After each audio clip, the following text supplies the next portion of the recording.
Blog Yeah, Talk Radio. well, good morning, everybody. Good morning to the people of this planet, wherever they may be, facing the technological disaster of Fukushima, inexplicable bird die-offs. We're facing changes on a political and social level. There is so much about this world that has changed since I was a kid. And for those of you who don't know me, my name is Ron Hatton. I'm better known as Gadgetman. There was a time when I was known as Ron the Poet. Homeless street sweeper Bisbee. Anyway, but that's a story for another day. For today, I'm coming to you to tell you that, you know what, there are some secrets out there that have been kept from us that are empowering, that are uplifting, and that are enormously rewarding, not just for us as individuals, but for everyone with whom we share this life. And the ability to share those awarenesses with others is what many of us truly live for. I'm one of those. There was a time when I did... let's just say I did a lot of bad things to a lot of good people, acting out of my ignorance. Things that I could never set right because I don't know the people that I harmed. But in October of 1996, all that changed. I began to listen to my heart. The first thing that happened when I began to listen was I became free. I was no longer a $300 to $1,000 a day crackhead. Now, I say this very clearly. I was a $300 to $1,000 a day crackhead. From the first time I had cocaine in my system, I knew that I had problems, something that I could not face that was absolutely destroying me spiritually, mentally, emotionally. And I started looking for help. Well, October 18th of 1996, that help was delivered to me. And I walked into a new world. I began to write. Okay, so, all right, now look, guys, you may or may not have heard my work. You know, it doesn't really matter. This show is really more about me sharing what I've learned. I also want to learn from you. But it certainly is about me sharing what I have learned with you, that it makes your life a little better. So while we're talking about inventions, the source of ideas is really what we're talking about. The source of energy, that energy that changes a person's life, the energy that changes, indeed, the very fabric of life itself. That's what I'm talking about. Because once you touch that energy, once you step into it, once you accept it and let it be a part of your life, you become aware of things differently, different things, and in different ways. I was a homeless ex-crackhead, smiling happy and bubbly and full of joy and just so glad to be alive. And I don't recall a single happy day before October the 18th of 96. Not a single happy day. But after 96, you know what? It's been an almost uninterrupted stream of joy because I learned to listen to the energy to which I have sworn my allegiance, and that is the energy of joy and happiness. That's a couple of the words that's used to describe it. You know what? I'm going to just go ahead and do a poem for you, if you don't mind. I was sitting on the side of a hill one night. Again, I was invited to somebody's house, and have you ever walked into a place that the instant you stepped foot on the property, that it felt like you were walking into the arms of love? It's true that the energy that we live touches the places that we inhabit. This place was like that. But when I stepped onto this property, there was so much love and so much balance and so much peace that I felt instantly at home. Well, that was good. Anyway, I went to sleep, which was unusual for me. And when I woke up about 2 o'clock in the morning, I walked out onto the side of this hill. If any of you have ever been into Bisbee, Arizona, you know what it's like. Everything is on the side of the hill. And I walked out, and there was this picnic table sitting in front of this little guest cottage that I was sitting at, and it looked up perfectly over the town, and you could see all the houses with the lights out, and you could see the streets that were empty and vacant, and I wanted to share with everybody in this town what I discovered. Now, as I thought about it, well, of course, I always had my tablets handy, and I began to write a poem. And the result was what I call Awakenings. All across the star-wrapped town, in quiet, sleepy homes, the people slept, dreaming dreams, resting tired bones. Touched upon the hillside was one who would not sleep, one who looked out longingly at the city fast asleep. Gazing down, he wondered if any of them knew just how strong his longing was for the many who slept this night at clouded stars sprinkled in the sky. Did they find peace awakening? The night had passed them by. How many others had shed their sleep at this hour of the deep? How many other restless souls had left their beds to wander cold? How many people denied their rest, uttered sleepy prayers, recognizing only pain, to seek some comfort there? But then again, instead of loss, how many singing souls embraced the light this very night to drive away the cold? Lonely though this watcher is, he continues on his quest, his interrupted journey made better for the rest. Though his rest was only minutes long, his body felt no gain, but his soul was somehow more at peace when he went home to dream again. Ladies and gentlemen, I'm not going to sit here and just pretend to be anything. I'm just a man, just like you are. But I want to hear from you. All right, now, the call-in number for the show is 347-327-9394. Once again, it's 347-327-9394. Get a hold of your inventors and your tinkers, because when I learned how to listen to that little voice and that energy started flowing through me and I started writing, I began to realize that that creative energy that flows through everything can flow through us. And it manifests itself based on your personality. You get to tailor that energy and turn it into whatever you want it to become.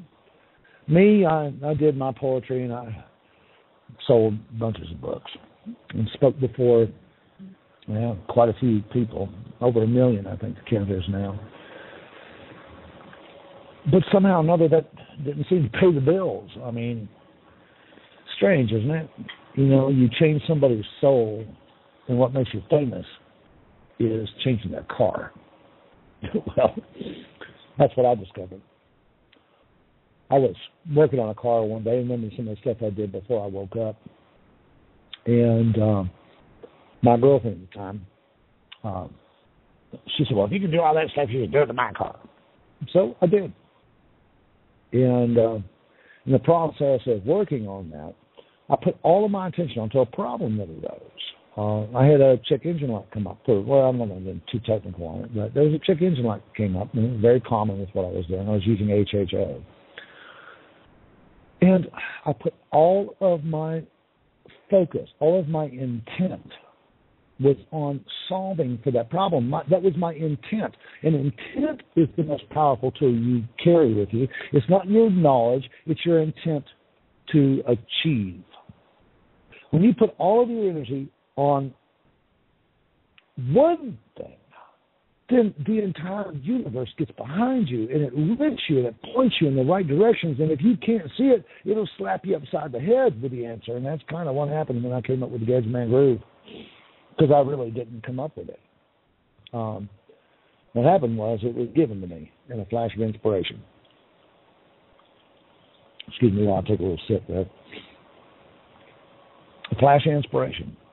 And now, this simple little adjustment has been around the world, I don't know, 5 or 6 times. I personally applied this adjustment to more than 1,700 engines. The vast majority of them extremely happy with it, although there's always the exception to the rule, isn't there? But it's good. It drops emissions.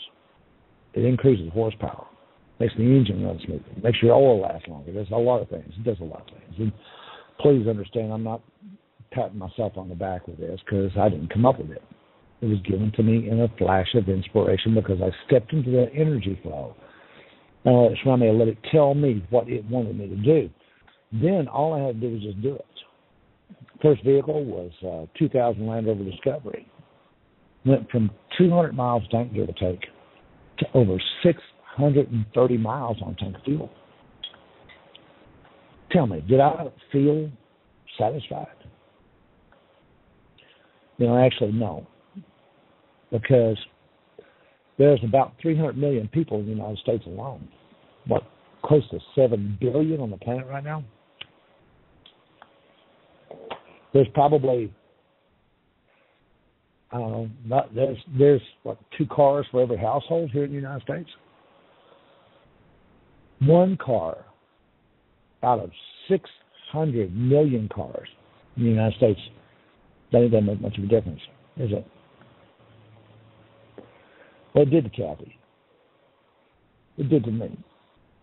And it gave me what I needed to go forward. Now, if you're a tinkerer, you know what I'm talking about. You know that flash of inspiration says, this will work. And no matter what, we are going to succeed. We will succeed as long as we follow our voices. As long as we follow that little voice. It's not really ours, but it's up to us to listen to. Right now I'm getting a call in from Morocco from a man named Christophe de Costa, who's one of my newest Gadgetmen, by the way, Morocco. How cool is that? What if you could come up with something in your garage, in your driveway, working with the tools you got, that would change the planet, change the lives of just one person? Then you have done something, haven't you? You have done something amazing because you took something that came to you and you gave it to another individual. But that's what life's about, taking what makes you you and sharing with somebody else in a way that benefits them. Guys, never give up. Never sure. Oh, yeah, that's Galaxy Quest, one of my favorite movies. I love that movie. Galaxy Quest. Captain Taggart. Never give up. Never surrender. And that's kind of how I live my life. Let me tell you something. It hasn't been easy. Just this year alone, I've had home invasions. I've had my computer hacked more times than I can possibly freaking count. Had to reload Windows dozens of times. They ruined all my computers. I had 4, 5, 6 at one time. All of them are gone. I'm down to 1 now. They have ruined relationships that I spent a lifetime building. Destroyed my marriage. And I'll tell you, it has not been easy. But I will never give up. I will never surrender to the powers that want to keep us under their thumbs. They want to keep us. They want to keep us as slaves, going where they want us to go. They play these messages on TV, and they program us to respond the way they want us to respond. Not what's right for us, not what's in our best interest, but in what feeds them. But what feeds them is our flesh. It's the fruit of our labors. It's the fruit of our souls that feeds them. They live off of our hate and discontent because we have learned not to trust our neighbors. We have learned that this world is a place to be fearful of. And that is simply not the truth. This world is populated by people just like you and me, people that live to love. They want one thing above all else, and that is a happy, joyful life, not just for ourselves, but for everyone that walks this planet. And granted, there are those out there who, well, they live by bringing us pain. They thrive on our sorrow, and they encourage our misadventures. Well, let me tell you, there's two voices that we hear as individuals in the quiet space of our own thoughts and our own meditations. There are two voices that we hear. There's the voice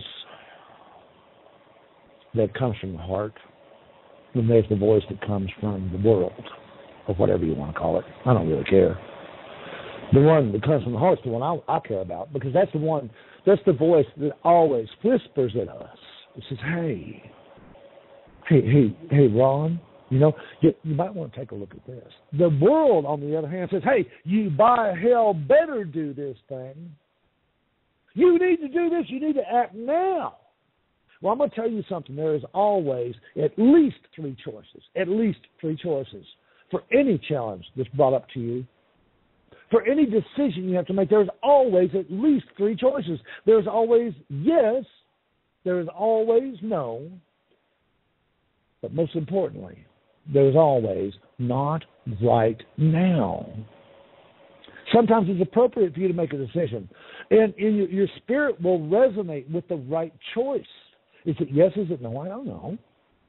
But the not right now may be very relevant, because if you don't have a clear-cut choice that lifts your spirit, and if your goal is to become a brighter, higher living spirit, then you need to listen to that little voice. And if it's not speaking to you, just shut the hell up. Decide not to decide. That's a valid decision. Decide not to decide. Wait, because right now may not be the proper time to say yes. It may not be the proper time to say no. Maybe just wait just a minute. Just slow down. Whoa. Come on. Pull the reins in on that horse of yours. Relax a little bit. Start listening to that little voice. The one that always tells you the right thing to do. All right, I'm going to do another poem for you. This one's called Song of the Flute. Well, I'm going to tell you the story about it first, if I may. It was late November of 96, just very shortly after my awakening. I just turned 37, and I woke up about 3 o'clock in the morning. I was freezing cold. This is high desert country in Bisbee, Arizona. I was freezing. That little voice said, get up. So I did. I was filled with a sense of urgency that said I had to move. I had no clear-cut direction, no destination in mind. The only destination I had was to follow that voice when it spoke to me again. Just one more time. So, I get up. I go out to my van. I'm driving a 1980-something Toyo wagon. Bearing screaming on the front tire, a rod knocking. And I knew it wasn't going to drive 10 miles. I knew that. I mean, now I've been working on cars since I was 6 years old. Over 30 years of history, I knew that engine was going to blow up at any second. It said, start the car. So it did. Drove down the canyon. Got to a stop sign. It said, turn left. So it did. Just the light shined a little more brightly when I turned to the left. I felt a little better when I turned to the left. So that's what I listened to.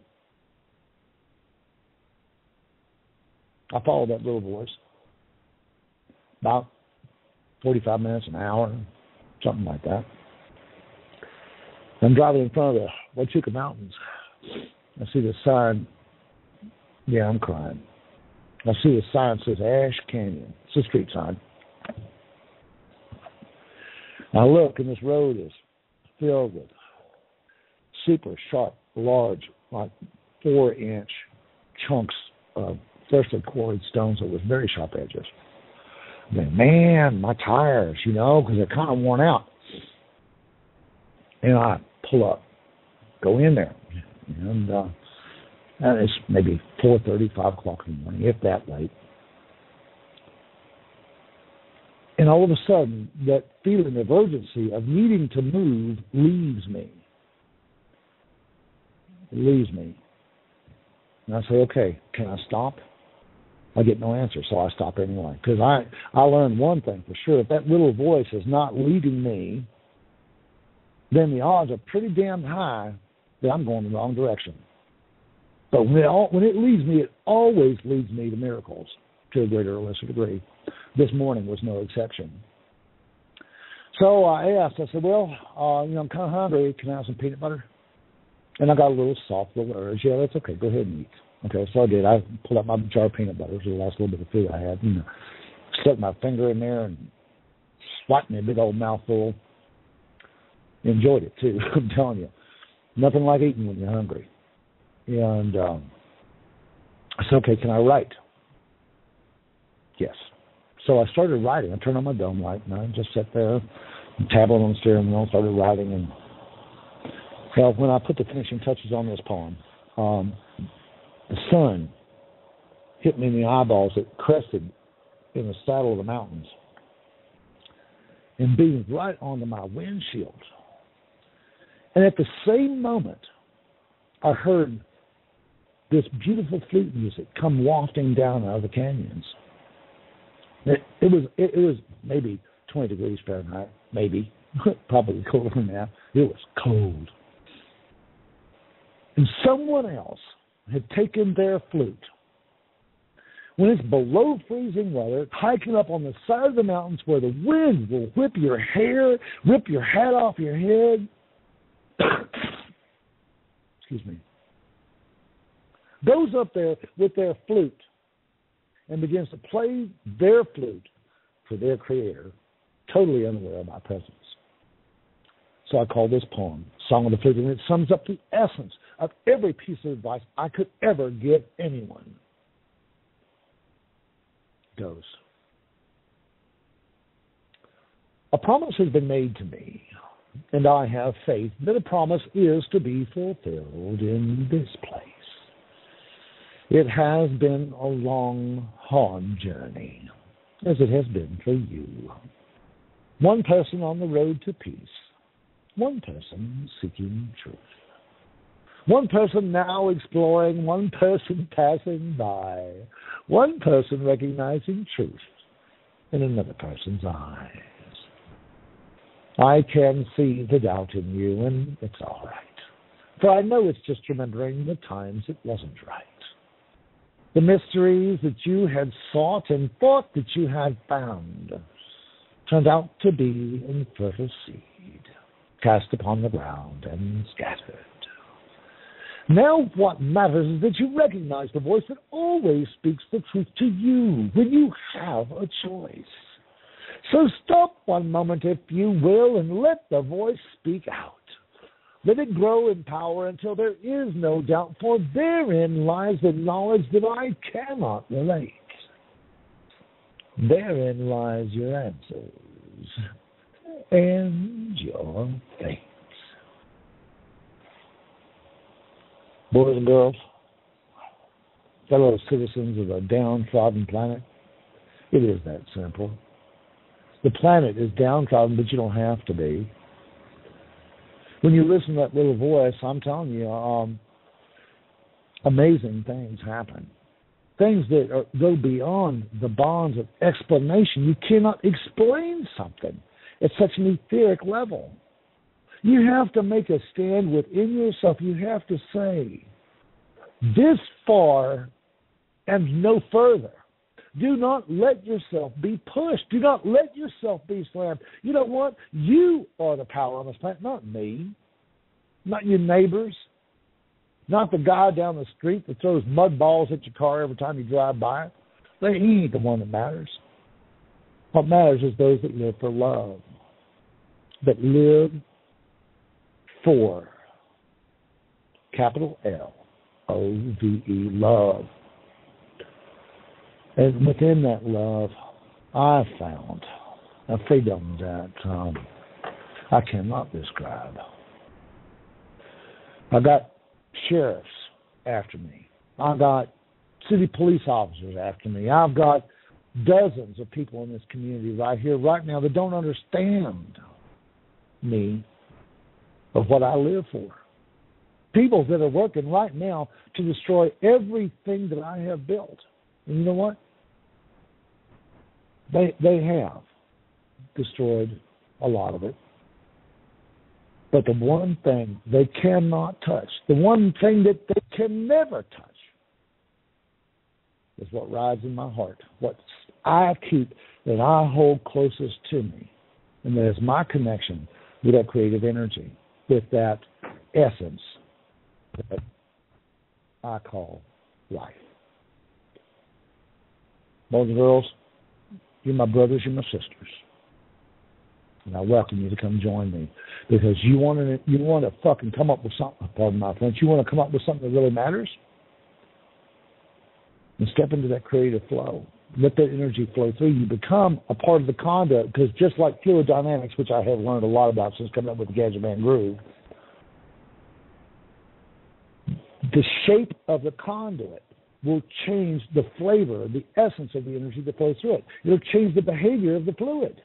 And the fluid is energy, and that energy is what's important.